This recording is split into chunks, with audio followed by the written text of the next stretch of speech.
بسم الله الرحمن الرحيم الشهر الحرام بالشهر الحرام والحرمات قصاص فمن اعتدى عليكم فاعتدوا عليه بمثل ما اعتدى عليكم واتقوا الله واعلموا ان الله مع المتقين۔ اللہ نے فرمایا ہے الشہر الحرام، اور عزت والے مہینے بالشہر الحرام، ان کا مقابلہ ہے عزت والے مہینوں سے، یعنی اگر وہ ان مہینوں کی عزت کو برقرار رکھیں نہ لڑیں، نہیں لڑنا چاہیے انہیں، تم بھی خبردار بالکل نہ لڑنا۔ والحرمات، اور حرمتیں اور عزتیں قصاص، برابری کی بنیاد پہ، یعنی برابری کی بنیاد پہ، اگر وہ اس جگہ کا احترام کریں گے ہم بھی کریں گے، اگر وہ اس مہینوں کا احترام کریں گے ہم بھی کریں گے، اور اگر وہ ان مہینوں کا احترام نہیں کرتے تو پھر ادھر سے بھی کوئی توقع نہیں ہے۔ فمن اعتدى علیکم، سو جو کوئی آدمی تم پر، جو لوگ تم پر زیادتی کریں، فاعتدوا علیہ، تم ان پر زیادتی کرو۔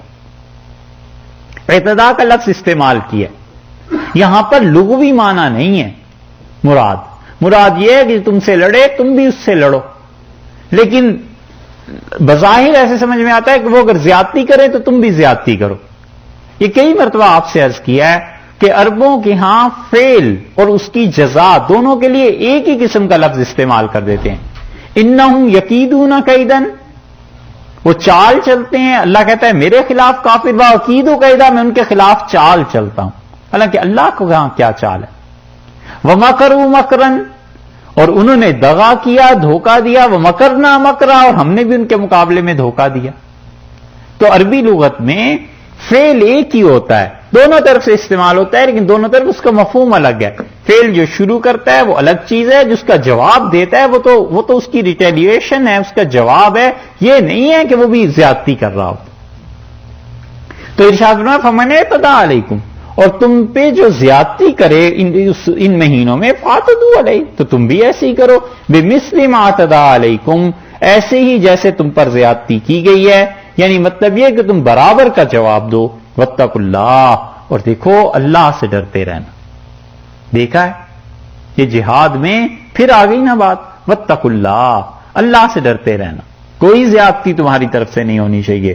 وَاعْلَمُوا، اور یاد رکھو، ان اللہ مع المتقین، اللہ ان لوگوں کے ساتھ ہے جو متقی ہیں، اللہ تعالیٰ ان لوگوں کے ساتھ ہے جو تقوی والے ہیں۔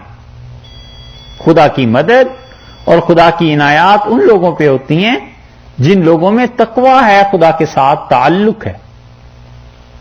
وہ کہتے ہیں کہ عربوں کی لڑائی ہوئی یہودیوں کے ساتھ، تو حکم ہوا فرشتوں کا کہ جاؤ بھئی مدد کرو عربوں کی، تو فرشتے آئے پھر واپس چلے گئے، تو پوچھا گیا ان سے کہ بھی واپس کیوں آ گئے، مدد کیوں نہیں کی؟ انہوں نے کہا ادھر اور ادھر سارے ہی ایک جیسے تھے، کچھ پتہ ہی نہیں چلا کون مسلمان، کون مصری، کون یہودی اور کون کافر، کون اسرائیل سے تعلق رکھتا ہے۔ تو تقویٰ ہو تو پتہ چلے نا کہ یہ مسلمانوں کی فوج ہے اور یہ کافروں کی فوج ہے، ایسے ہی ہے، مطلب دونوں طرف آپ کبھی غور کیجئے گا، یعنی جتنے ہمارے حکمران پاکستان کے، یہ جب ملتے ہیں کسی بھی غیر مسلم سے، کسی غیر مسلم اسٹیٹ کے آدمی سے، حتیٰ کہ ہندوؤں سے جب ملتے ہیں پاکستان کے یہ لوگ، تو سوائے رنگت سے ہی کوئی پہچان لے تو پہچان لے، باقی کوئی ظاہری علامت نہیں پتہ چلتی کہ ان میں سے واجپائی کون ہے تو مشرف کون ہے، ان میں مسلمان کون ہے اور کافر کون ہے، کچھ پتہ نہیں چلتا۔ اس پہ انہیں غرہ یہ ہے کہ اللہ کی مدد نازل ہوگی۔ اللہ نے فرمایا واتقوا اللہ، اللہ سے ڈرتے رہنا، وَاعْلَمُوا أَنَّ اللَّهَ مَعَ الْمُتَّقِينَ، یاد رکھو اللہ ان کے ساتھ ہے جو تقوی والے ہیں۔ تو جہاں پتہ ہی نہ چلے اسلام اور کفر کا بھی، وہاں کون سا تقوی؟ یہ بات ہو گئی جہاد کی۔ اب ایک اور چیز، پہلی مرتبہ جہاد کے ساتھ اللہ نے یہ حکم دیا کہ میرے راستے میں مال کو خرچ کرو،